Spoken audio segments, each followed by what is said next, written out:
एक तरफ जगाने की बात हो रही है और इस समय बहुत अहम मुद्दा उठ रहा है इंडस्ट्री में भी कि सेंसर बोर्ड को भी जगना चाहिए, सीबीएफसी जो हमारे यहाँ अलग अलग चीज़ों पे चला रहा है कैंची। तो क्या ये गाना उनके लिए भी एप्ट है, उस संस्था सर के ये लिए हर भी चीज़ के लिए है। अभी सेंसर बोर्ड का मुद्दा क्या हमारे देश में मुद्दा अगर सिर्फ पेपर में आ गया तो इसका मतलब थोड़ी उठ नहीं रहा।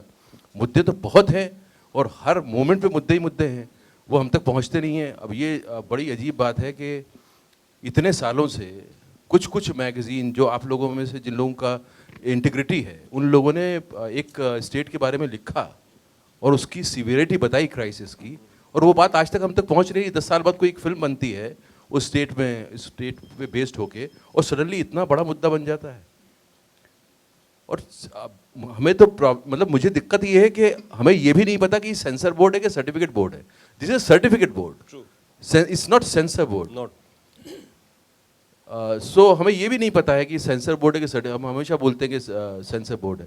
सो आई थिंक ये अंग्रेज़ों के बनाए हुए रूल है। अब किसी एक इंडिविजुअल पे इसका इल्ज़ाम नहीं जाना चाहिए। अब किसी को भी आप बिठाएंगे, वो अगर रूल बुक से चलेगा तो रूल इस तरह के लिखे हुए हैं जो उस ज़माने में लिखे गए थे, और वो अंग्रेज़ क्योंकि मतलब हमको कंट्रोल करना चाहते थे, इसलिए उन्होंने ऐसे रूल लिखे थे। और हम सो रहे हैं, देश सो रहा है। हमें कुछ ज़रूरत ही नहीं है किसी की चीज़ को चेंज करने की। अभी तो पूरा कंट्री सेंसर बोर्ड बन गया है कि कोई भी कोई चीज़ उठती है तो कोई मुद्दा खड़ा कर लेता है।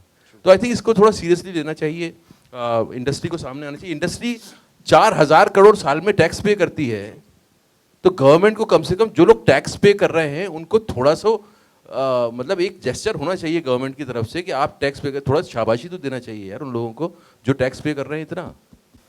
ट्रू, वेरी तो आई थिंक हमें भी जागना चाहिए, गवर्नमेंट को भी थोड़ा सा सोचना चाहिए।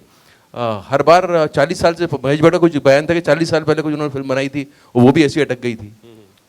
तो हम लोग सो रहे हैं एक्चुअली। और सर अगर गीत आपका इतना मतलब बूस्ट करता है ये गाना, अगर चुनावी प्रचारों में अगर ये गीत मांगे तो आप उन्हें देंगे आने वाले दिनों में जब भी चुनाव होंगे? नहीं सर, चुनाव हम क्यों देंगे, हम नहीं देंगे, क्योंकि वो बैकग्राउंड में चलाते सर हैं। ऐसा होता है, क्रिएशन का ये होता है, जिस दिन हमने ये फिल्म की और जिस दिन ये मार्केट में आई, ना तो ये निश्चित साहब की रहेगी, ना मेरी रहेगी, ना रितेश जी की रहेगी, फिर ये ऑडियंस की होगी। ऑडियंस को जैसे लेना चाहे, जैसे इस्तेमाल करना चाहे। अब कॉपीराइट अगर मांगे तो हम तो नहीं देंगे कॉपीराइट, क्योंकि इलेक्शन का वो कैंपेन नहीं है। बट बेहतरीन गीत है, ऊर्जा भरती है और ज़्यादा होती है। इसीलिए यही था, इसीलिए इतना टाइम लगा इसमें, और शुक्रिया आपको, आपने हमको ये बताया। Thank you sir.